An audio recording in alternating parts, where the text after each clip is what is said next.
یہ اہل ایمان کا شعار ہے۔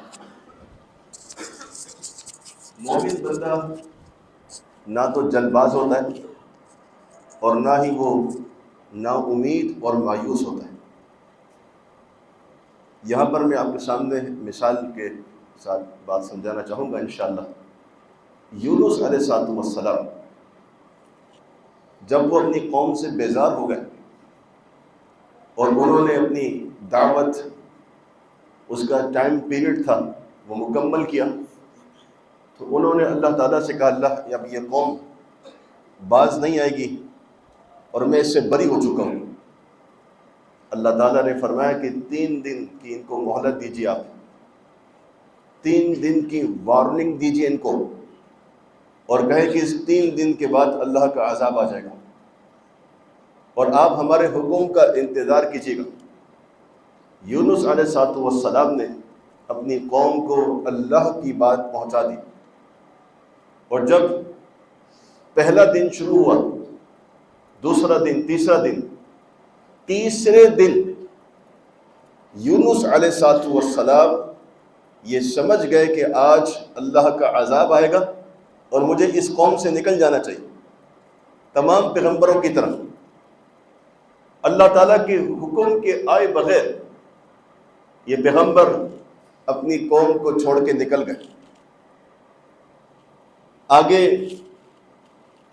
سمندر یا دریا پر پہنچے تو وہاں کشتی، وہاں سوار ہوئے، کشتی سمندر میں گئی اور اس نے ڈولنا شروع کر دیا۔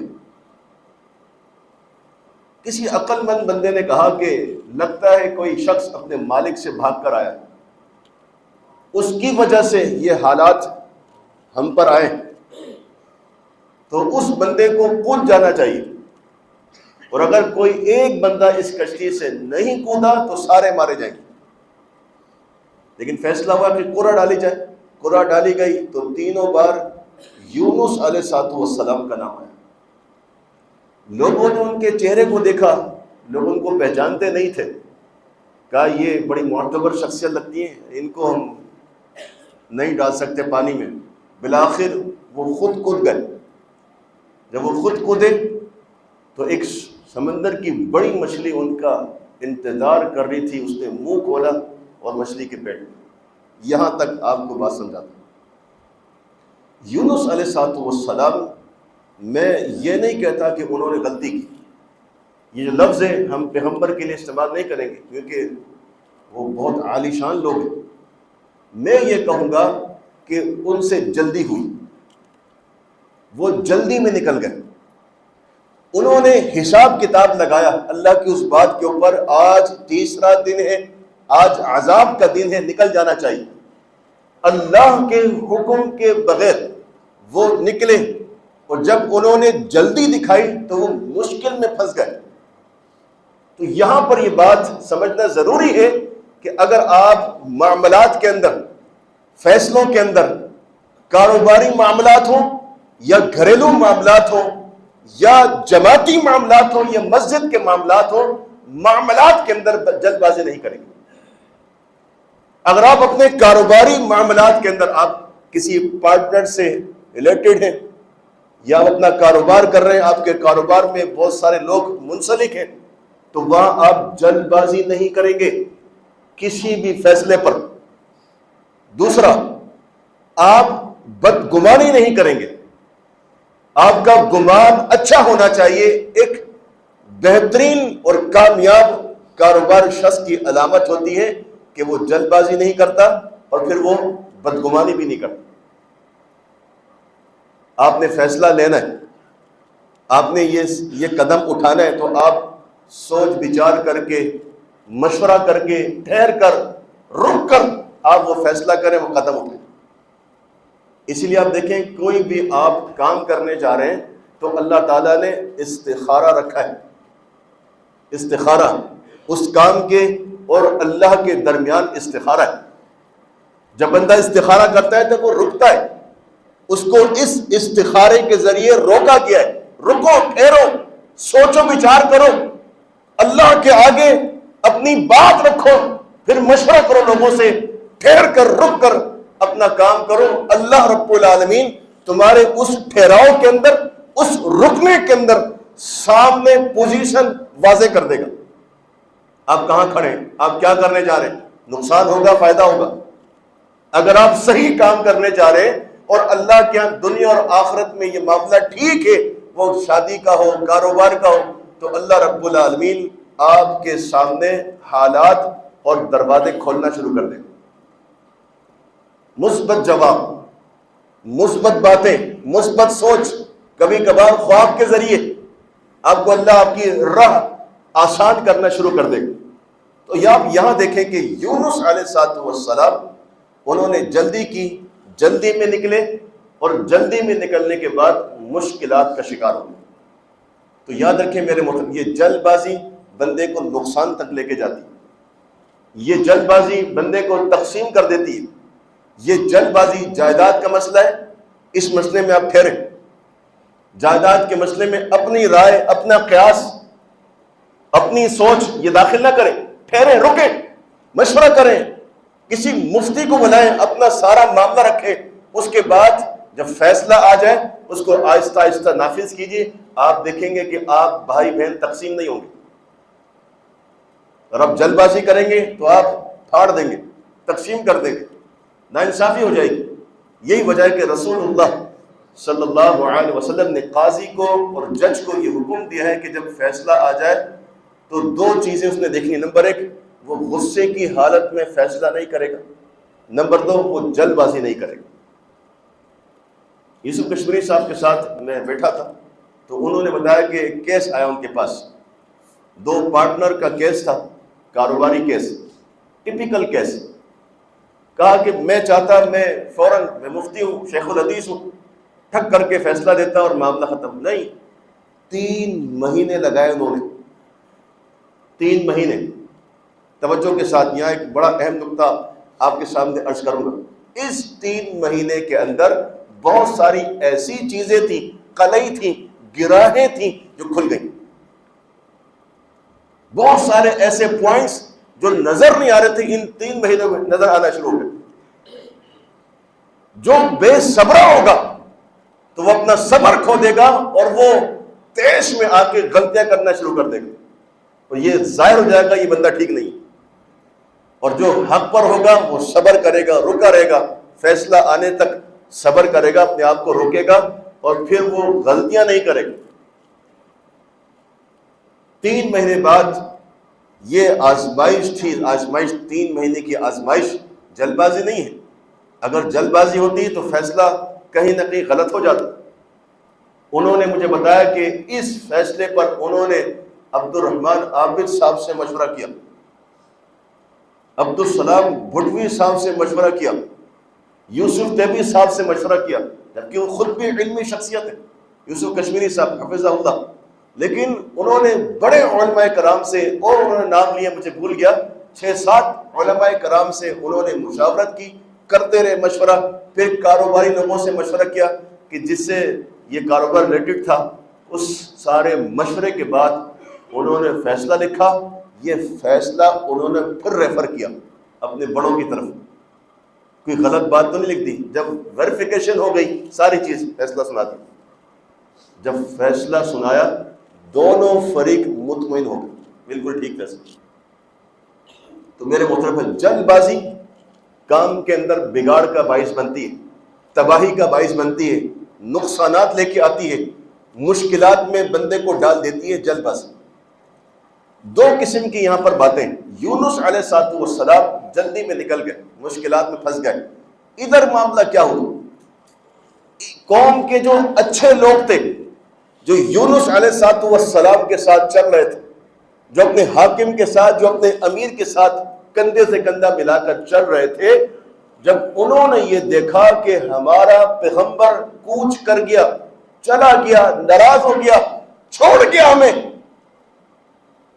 اس کے بعد انہوں نے جس طرح یونس علیہ السلام اپنی قوم کی فکر میں تھے, وہ اپنے گھروں سے نکلے اور لوگوں کے پاس ڈور ٹو ڈور جانا شروع کر دیا. انہوں نے بھی جلدی کی, لیکن یہ جو جلدی تھی یہ فائدے مند تھی اور یہ ضرورت تھی وقت کی. آپ دیکھ رہے ہیں کہ آپ دو بھائی آپس میں لڑ پڑے، اس معاملے میں آپ دیر نہیں کریں گے، اس معاملے میں آپ جلدی کریں گے، فوراً پہنچیں گے وہاں پر۔ سب سے پہلا کام آپ کا یہ ہوگا کہ وہاں فریق نہیں بنیں گے، آپ مصالح، آپ سالس بن کے آپ صلح کرائیں گے، دونوں کو جدا کریں، پہلے ہٹائیں دونوں کو، سب سے پہلا کام یہ۔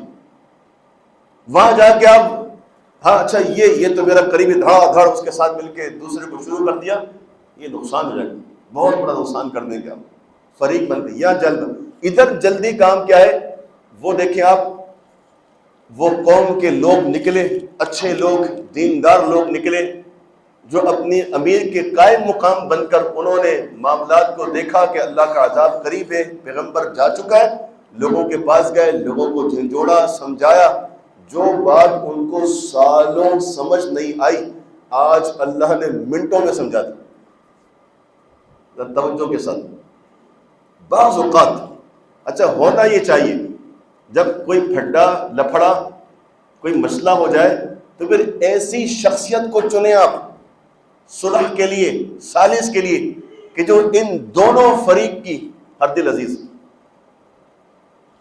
اگر آپ کسی ایک فریق کا ایسا شخص لے کر چلے گئے کہ دوسرا فریق اس سے نفرت کرتا ہے، آپ کبھی صلح نہیں کرا سکتے، مسئلہ پھر بگڑ جائے گا، مسئلہ پھر خراب ہو جائے گا۔ قوم کے وہ لوگ اٹھے جو ہر دل عزیز تھے، کہ جو لوگوں کی آنکھوں کا تارا تھے، جن کی بات سنی جاتی تھی اور موقع بھی تھا زبردست، وہ نکلے، لوگوں کے پاس گئے، بوڑھوں کو، بچوں کو، جوان کو، حاملہ عورتوں کو، دودھ پلانے والی عورتوں کو، سب کو لے کر میدان میں آئے اور سب نے اللہ تعالیٰ سے اجتماعی استغفار کی، اللہ نے پوری قوم کو معاف کر دیا۔ جلدی دکھائی، اور اگر یہاں جلدی نہیں دکھاتے وہ لوگ تو قوم پر عذاب آ جاتا، قوم تباہ ہو جاتی، برباد ہو جاتی۔ تو معاملات کو سمجھنا ہے، انشاءاللہ معاملات کو سمجھ کے چلنا ہے، جہاں جلدی کرنی ہے وہاں جلدی کرنی ہے، فاستبقوا الخیرات، نیکیوں میں جلدی کرنی ہے۔ آپ صلح کرانے جا رہے ہیں، آپ لوگوں کو ہٹانے جا رہے ہیں، یہاں جلدی کرنی ہے۔ رسول اللہ صلی اللہ علیہ وسلم کو بتایا گیا کہ اوس اور خزرج یہ دونوں قبیلے لڑ پڑے اور قریب ہے کہ یہ تلواریں لے کر آئیں اور یہاں جنگ شروع ہو جائے۔ یہ بھی انہوں نے منہ کی ہے، آپس میں چپلیں چلی ہیں اور یہ کہہ کر گئے کہ ابھی ہم آ رہے ہیں، فلاں جگہ پر آ رہے ہیں، اب بھی فیصلہ ہوگا۔ یہ کیا کرنے گئے تھے؟ یہ تلواریں لینے گئے تھے، تیر اور بھالے لینے گئے تھے، ایک جنگ کے لیے، خون ریز جنگ کے لیے۔ رسول اللہ صلی اللہ علیہ وسلم کو یہ بات بتائی گئی، پیغمبر علیہ الصلوۃ والسلام جس کیفیت میں تھے، آپ دوڑ پڑے، دوڑ کر وہاں پہنچے جہاں پر میدان سجنا تھا، لگنا تھا، لوگ موجود تھے۔ پیغمبر علیہ الصلوۃ والسلام نے ان کو ڈانٹا، غصہ کیا، سمجھایا، سارا کچھ کیا، حتیٰ کہ وہ خون ریز جنگ رسول اللہ صلی اللہ علیہ وسلم کے جلدی پہنچنے کی وجہ سے نہیں ہو سکی، بحمد اللہ تعالی۔ صحابہ کرام لڑنے سے بچ گئے، حتیٰ کہ آپ نے ان کو نصیحت کی، آپ نے ان کو سمجھایا، وہ رونے لگے اور گلے مل کے ویسے ہی بھائی بھائی ہو گئے۔ اور اگر یہاں پر آپ جلدی نہیں پہنچیں گے، جلدی نہیں کریں گے، تو پھر بہت کچھ ہو جائے گا، بہت بڑا نقصان ہو جائے گا۔ تو معاملات کو دیکھنا چاہیے۔ بچی کا مسئلہ ہے، سسرال میں پھڈا ہو گیا، لڑائی ہو گئی، فوراً پہنچے آپ۔ اس لیے نہیں پہنچیں گے کہ اپنی بیٹی کی طرف سے وہاں سب کو کوٹنا شروع کر دیں گے، سب کو مارنا شروع کر دیں گے، بیٹی کے ساتھ یہ ہوگی، نہیں، جا کے صلح کرائیں، صفائی، جوڑ ماریں ان کو ملائیں، ان سے ایسی بات کریں کہ وہ گھر پھر آباد ہو جائے۔ اس طرح کی بات ہونی چاہیے کہ غلطی کرنے والا پشیمان ہو جائے اور وہ اپنی غلطی کا اعتراف کر لے۔ اس طرح کی گفتگو کرنی چاہیے وہاں پر کہ بندہ شرمندہ ہو جائے کہ جس نے وہاں غلطی کی، بھلے وہ بڑا ہو یا چھوٹا ہو۔ جب وہ معترف ہوگا اپنی غلطی کا تو پھر یاد رکھیں صلح ہو جائے گی۔ اور اگر بندہ اپنی غلطی نہیں مانتا اور جا کے گفتگو آپ نے ایسی کر دی کہ آپ نے جلدی پر تیل والا کام کر دیا، تو پھر معاملہ طلاق تک جائے گا، مسئلہ خراب ہو جائے گا۔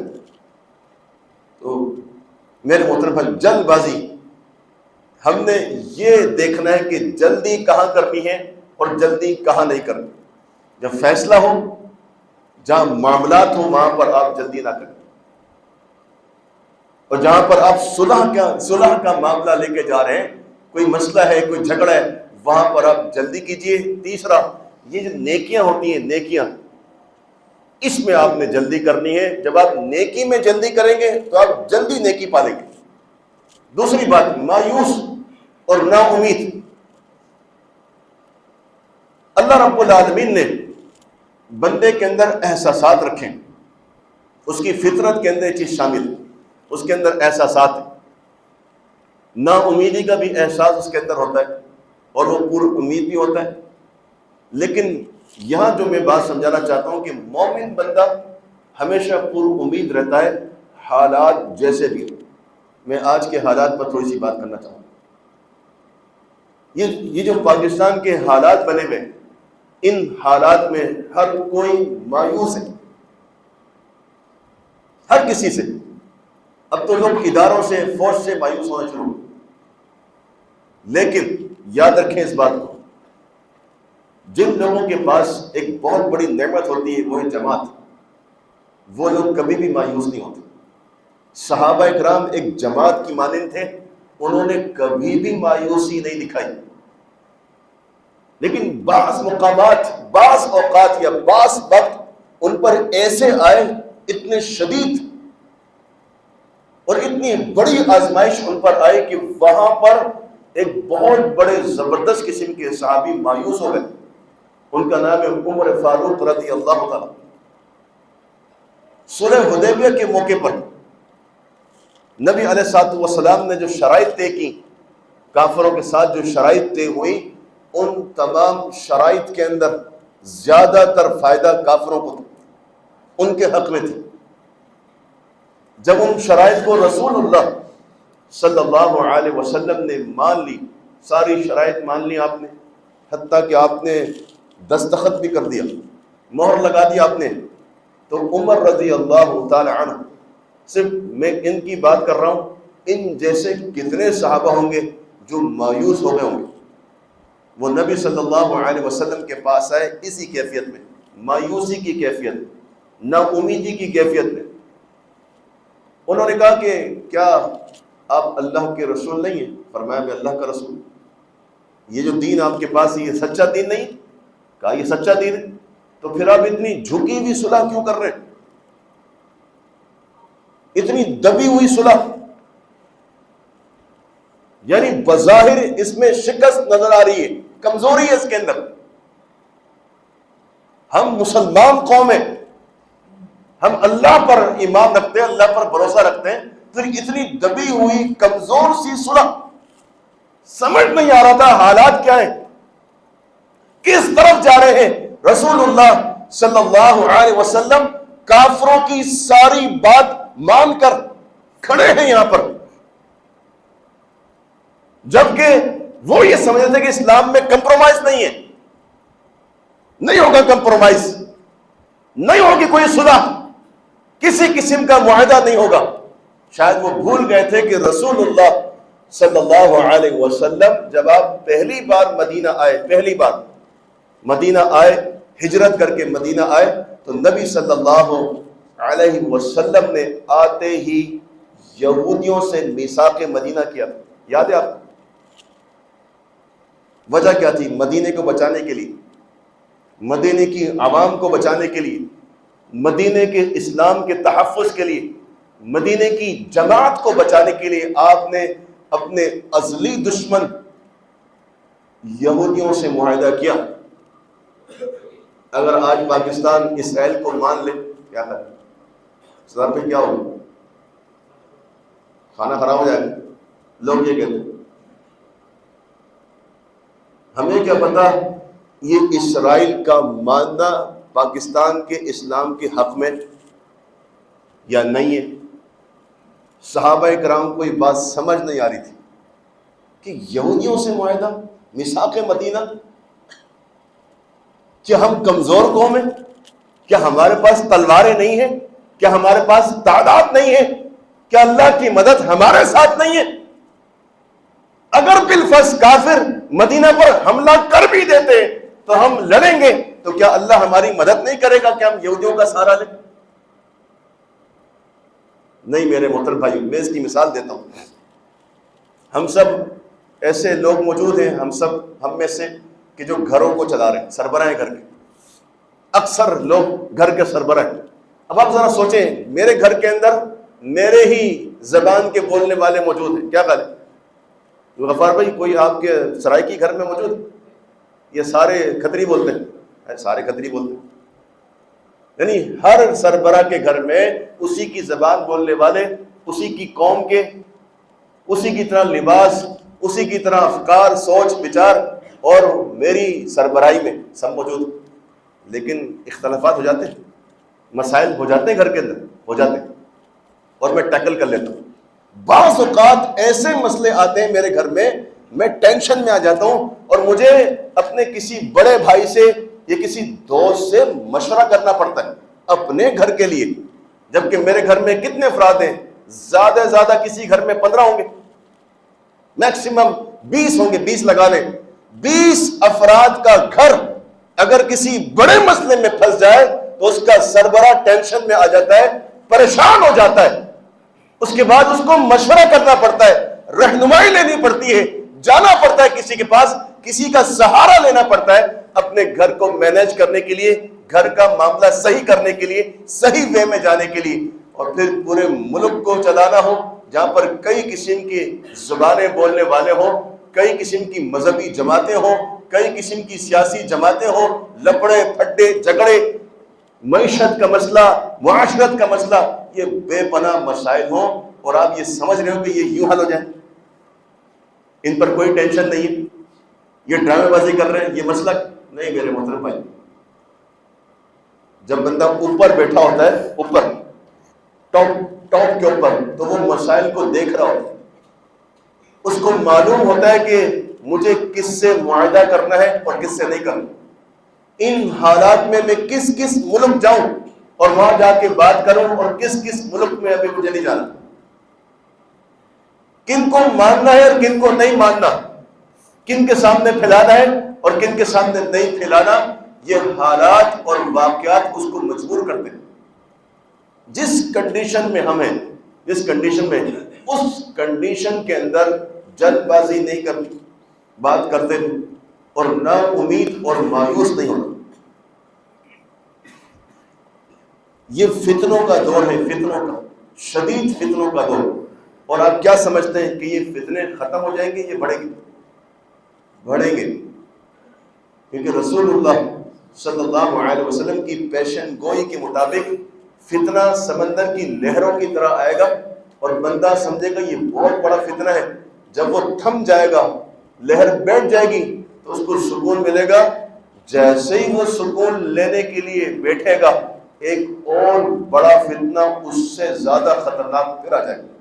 حتیٰ کہ آپ نے فرمایا فتنے آتے رہیں گے اور اپنی شدت کے ساتھ آئیں گے، یہاں تک کہ دجال کا فتنہ ظاہر ہو جائے گا اور یہ آخری فتنہ ہو زمین کا.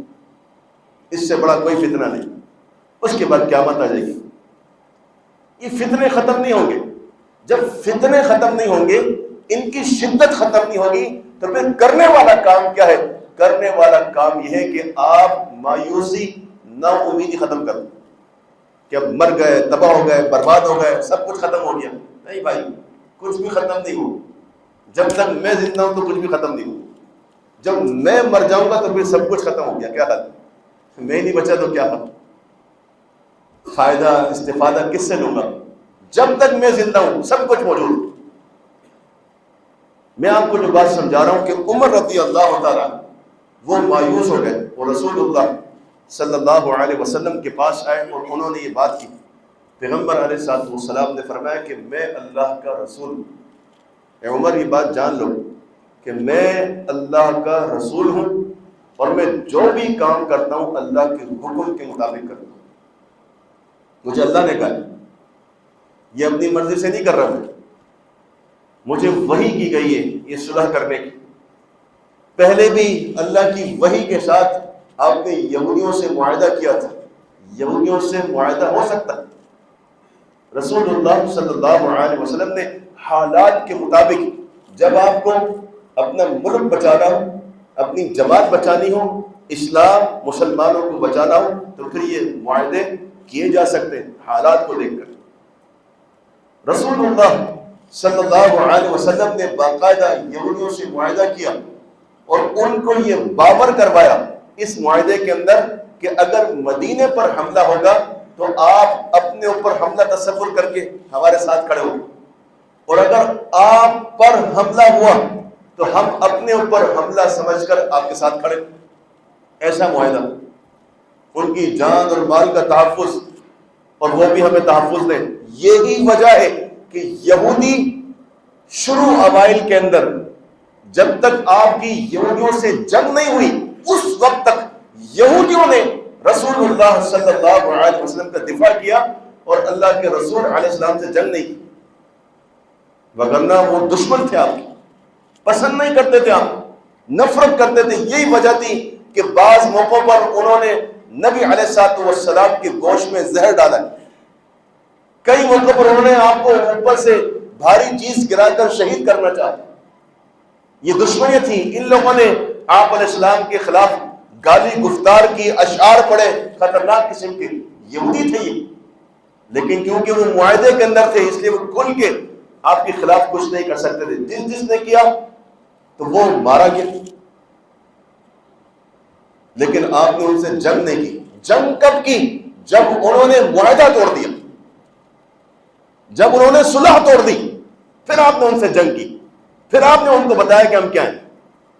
یہاں پر معاملہ دیکھیں کہ صلح حدیبیہ پر مشرکین مکہ کی ساری بات مان لی، نبی صلی اللہ علیہ وسلم نے عمر رضی اللہ عنہ اللہ کے نبی کے پاس آئے، یہ گفتگو ہوئی، آپ نے ان کو سمجھایا، وہ چلے گئے۔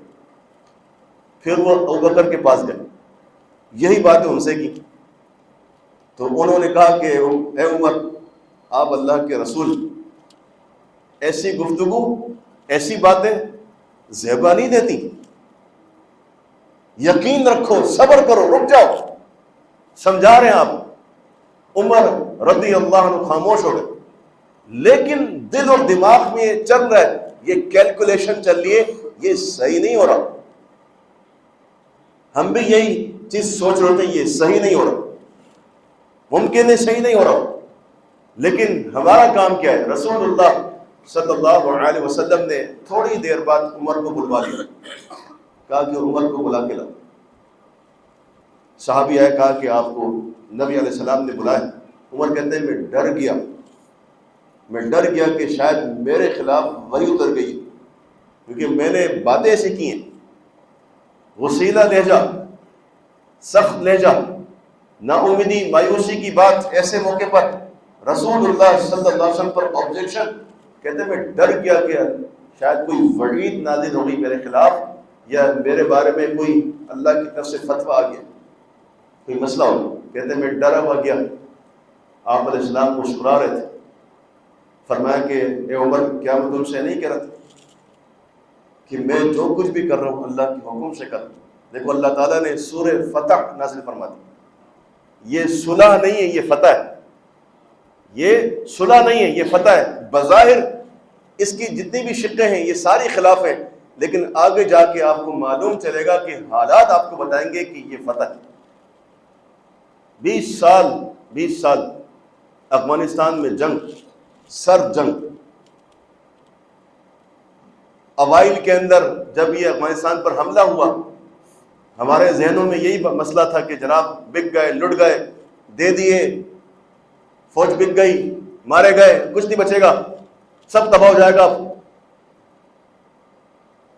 لیکن 20 سال کے بعد آپ کو یہ بات سمجھ میں آ رہی ہے کہ لٹے، برباد، تباہ وہ ہوئے، ہم تو بچ گئے، ہم بچے نہیں، ہم نے بہت سو کو بچا لیا، ہم نے تو پتہ نہیں کیا کچھ بچا لیا، اپنے اثاثے بچا لیے، اپنی سرحدیں بچا لی، اپنی قوم کو بچا لیا، اپنے اسلام کو بچا لیا، اپنے ایٹمی پلانٹ بچا لیے، پتہ نہیں کیا کچھ بچا لیا ہم۔ فتح ہماری ہو گئی، اور وہ اب یہ ڈسکس کر رہے ہیں کہ ہمیں مارا پاکستان نہیں ہے، ڈبل گیم کھیلا ہمارے ساتھ۔ اس نے بظاہر آپ کو جو نظر آ رہا تھا وہ نہیں تھا۔ ممکن ہے کہ ابھی بھی ایسا ہی ہو کہ جو آپ کو نظر آ رہا ہے وہ نہ ہو۔ ایسے حالات میں جب اس طرح کے حالات بن جائیں تو پھر آپ کو جو رویہ اختیار کرنا چاہیے وہ ابو بکر صدیق رضی اللہ تعالی عنہ کا، عمر رضی اللہ عنہ نہیں۔ آپ مایوسی کا اظہار نہیں کریں گے، نا امیدی کی باتیں نہیں کریں گے۔ جب آپ آپس میں بیٹھے ہوئے، آپ جو میڈیا پر دیکھ رہے ہیں، جو ٹاک شوز آپ دیکھ کے آ رہے ہیں گھر سے، جو اینکر پرسن جو باتیں کر رہے ہیں، جو میڈیا کہہ رہا ہے، وہ آپس میں ڈسکشن نہیں کریں گے۔ اصل مسئلہ ہمارے ساتھ یہ ہے کہ ہم نے رسول اللہ صلی اللہ علیہ وسلم کی سیرت ہی نہیں پڑھی، ہمیں ادراک ہی نہیں ہے کہ ان حالات میں ہمیں کیا کرنا چاہیے۔ خاموش خاموش، عوام خاموش رہے، جو اعلیٰ طبقہ ہے وہ بات کریں۔ اور میں آپ سے بیچ میں کہہ رہا تھا کہ اللہ تعالیٰ رب العالمین کا احسان ہے کہ ہم اکیلے نہیں ہیں، ہم ایک جماعت سے وابستہ ہیں۔ الحمدللہ ہمارا ایک امیر ہے، ہماری جماعت ہے۔ ہم اللہ کا شکر ہے اپنے امیر کو دیکھتے ہیں، اپنے امیر کو سنتے ہیں، اور اللہ کا شکر ہے وہی بات کرتے ہیں جو ہماری مجموعی بات ہوتی ہے۔ اس وقت جو پالیسی ہے اور جو بات ہے وہ یہ کہ آپ خاموش رہیں، نا امیدی اپنے اندر سے نکال کے پھیلائیں بھی نہ، نکال دیں اپنے اندر سے، اس کو موٹیویٹ بھی نہیں کریں، آپ اس کو پروموٹ بھی نہیں کریں، نا امیدی کو، مایوسی کو۔ آپ خاموش ہیں، حالات کو دیکھیں، جماعت کی زبان بنے، جماعت کی آنکھیں بنے، جماعت کے کان بنے۔ جب آپ ایک جماعت سے وابستہ ہیں، آپ اس جماعت کی آنکھیں ہیں، جماعت کی کان ہے، جماعت کی زبان ہے۔ جو جماعت کہے وہ کہے، جو جماعت دیکھے وہ دیکھے، جو جماعت سنے وہ سنے۔ ہم نے تو اپنے اوپر یہ چیز مان لی الحمدللہ۔ اس کی وجہ یہ کہ اعتماد، ایک بھروسہ، یہ بھی اللہ رب العالمین کی طرف سے عطا کرتا ہے کہ ہمارا جو امیر ہے الحمدللہ، اللہ رب العالمین نے ہمیں جو امیر عطا کیا ہے، ہمیں جو جماعت عطا کی، وہ بالکل منفرد، گہری نظر حالات کے اوپر، گہری نگاہ حالات پر، کمانڈ حالات کے اوپر، اپنی جماعت کو بچانا، لے کے چلنا، اور جماعت کا اپنے امیر کے ساتھ کھڑے رہنا، ان پرفتن حالات کے اندر سب سے زیادہ ضروری یہی بات ہے۔ اگر صحابہ رسول اللہ صلی اللہ علیہ وسلم کو چھوڑ دیتے، یا پھر صحابہ خلفائے راشدین کو چھوڑ دیں، تو پھر حالات بد سے بدتر ہو جاتے۔ اور جن لوگوں نے رسول اللہ صلی اللہ علیہ وسلم کو دیکھا، پیغمبر علیہ الصلوۃ والسلام کو فالو کیا، اور اللہ کے رسول علیہ الصلوۃ والسلام نے جیسا کیا، جیسا کہا، اسی پر کاربن رہے، وہ فتنوں سے محفوظ ہو گئے۔ اور جس نے اللہ کے نبی علیہ السلام کو چھوڑ دیا، صحیح مسلم میں ایک حدیث ہے کہ مقام طے کے اوپر اللہ کے رسول علیہ السلام نے پڑاؤ ڈالا، آندھی چل پڑی، بہت شدید آندھی تھی۔ پیغمبر علیہ الصلوۃ والسلام نے فرمایا کہ کوئی بھی اپنے خیموں سے باہر نہیں نکلے، جھانکے بھی نہ۔ ایک شخص کو معلوم چلا کہ اس کا اونٹ بھاگ گیا ہے، نقصان، مالی نقصان، وہ اپنے خیمے سے نکلا اور چل پڑا۔ اللہ کے رسول علیہ الصلوۃ والسلام نے سختی کے ساتھ منع فرمایا تھا کہ اپنے خیمے سے کوئی بھی باہر نہیں نکلے گا۔ یہ شخص، اس کو روکا گیا، اس نے کہا کہ بھائی میرا اونٹ بھاگ گیا، تم بات کر روکنے کی، اس کو کون پکڑے گا، کون لائے گا اس کو؟ وہ نکل پڑا، نکلا اور ہوا اس کو اڑا کے لے گئی، پٹک پٹک کے مر گیا۔ کس نے نقصان کیا اپنا؟ اس شخص نے۔ تو جو جماعت سے الگ ہوتا ہے، اپنی سوچ، اپنے افکار، اپنی باتیں، اپنا مائنڈ یہ لگاتا ہے، تو وہ گمراہی کا، فتنوں کا، ان تمام چیزوں کا جلدی شکار ہو جاتا ہے۔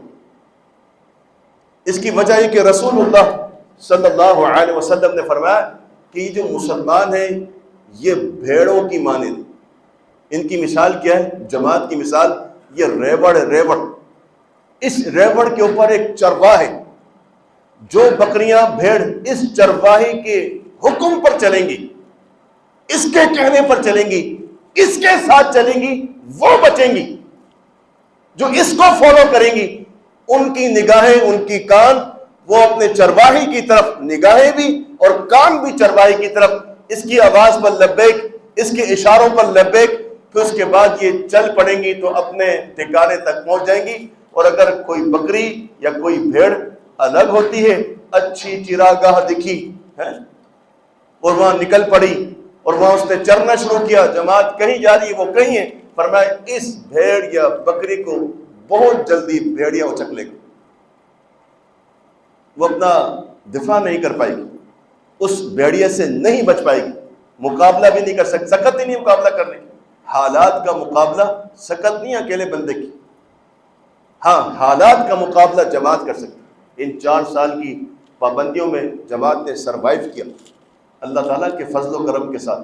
جماعت آگے سے آگے بڑھ رہی، جماعت کام پہ کام کر رہی ہے، جماعت نے اپنے آپ کو مضبوط کیا اس 4 سالوں میں. یہ اللہ کی مدد تھی، وجہ ہم یکجا تھے، ایک جماعت کی مانند.